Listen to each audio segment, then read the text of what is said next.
Sit down. We need to have a real conversation, man to man, human to human.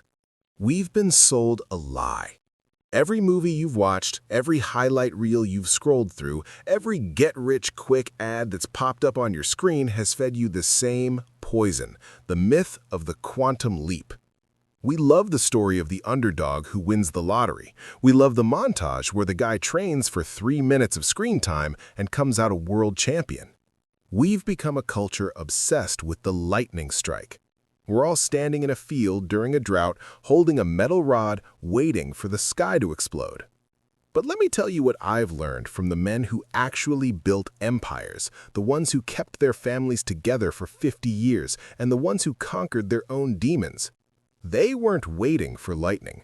They were busy digging a well, 1 inch of dirt at a time.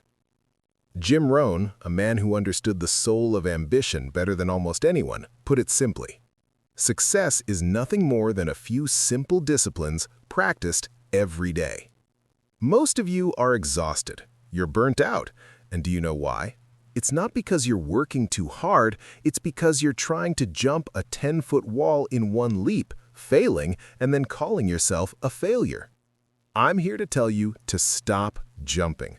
I'm here to show you how to build a staircase. It's called the 1% rule. And if you understand the math and the manhood behind it, you will become unkillable in the pursuit of your goals. Let's look at the numbers. And don't switch off. This isn't high school algebra. This is the blueprint for your life.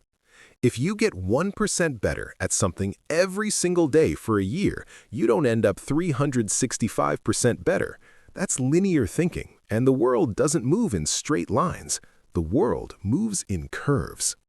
The math is 1.01 to the 365th. When you compound that 1% gain every day, by the end of 12 months, you are 37.78 times better than when you started. Nearly 38 times the man you are today. Think about that. If you improved your fitness, your business, or your marriage by just 1% every day, you wouldn't just be improved, you would be unrecognizable. But look at the shadow side. If you let yourself slip just 1% every day, you skip the gym today, you snap at your wife tomorrow, you push that work project off just 1 more hour, 0.99 to the 365th takes you down to 0.03. You effectively become zero. You erode. The terrifying thing about the 1% rule is that on any given day, the difference between the gain and the loss is invisible. If you eat a burger today, you don't wake up tomorrow with a heart attack. If you study for 30 minutes today, you don't wake up a genius. Because the results are invisible, most people think the action is useless, so they stop. They say, what's the point of saving $50? It won't make me rich. Or what's the point of 1 workout? I still have a gut. But excellence isn't an event. It's a lifestyle. It's the silent architecture of your character. You aren't what you do once. You are the sum of your 1% choices. There's a place I call the Valley of Disappointment. It's the gap between the work you're putting in and the results the world sees. In America, we are addicted to the New Year's resolutions, new gym memberships, new business ideas. We start with 100% effort.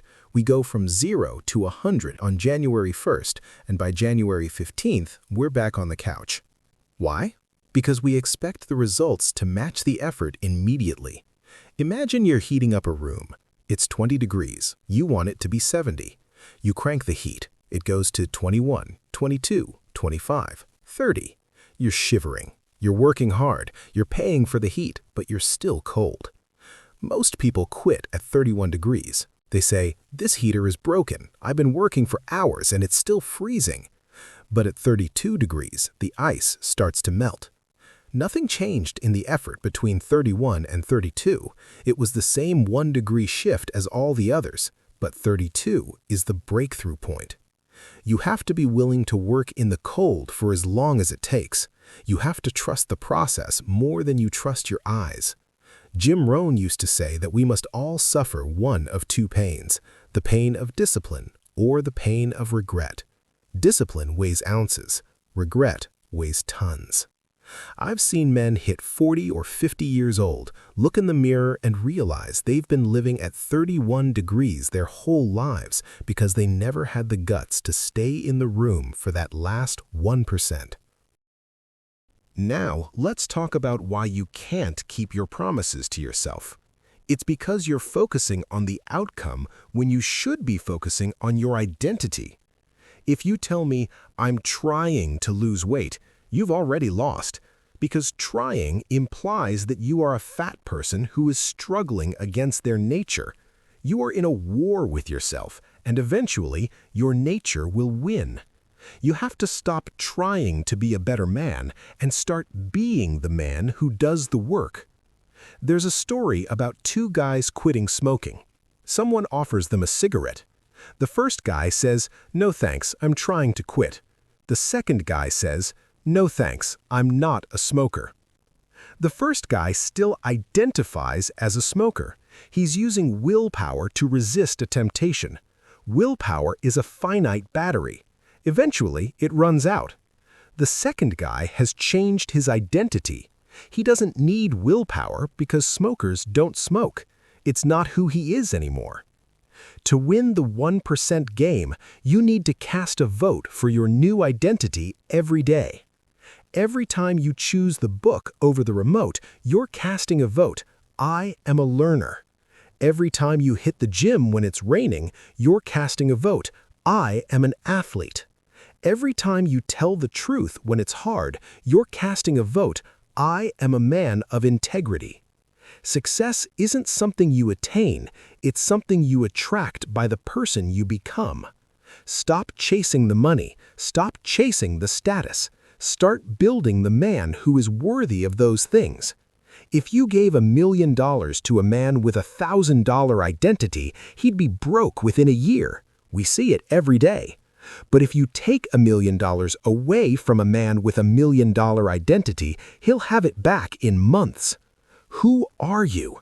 Don't tell me what you want. Tell me who you are. So, how do we do this? How do we walk out of this room and actually change? I'm going to give you 4 rules. Write them down or carve them into your brain.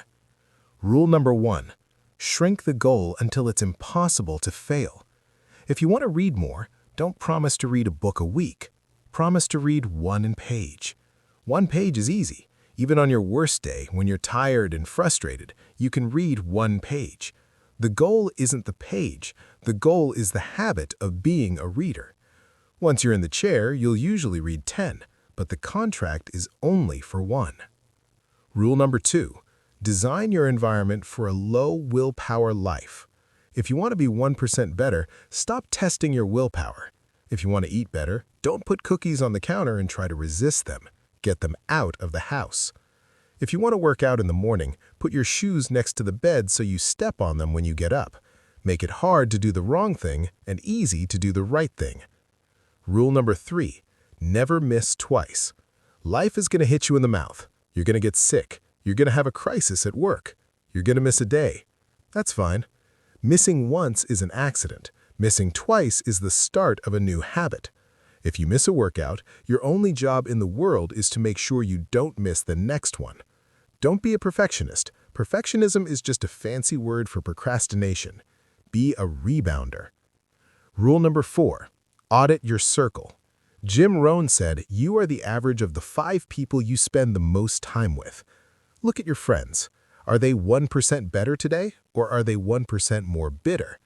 Are they talking about ideas, or are they talking about other people? If you're the most ambitious person in your circle is a cage. Find men who make you feel like you haven't done enough.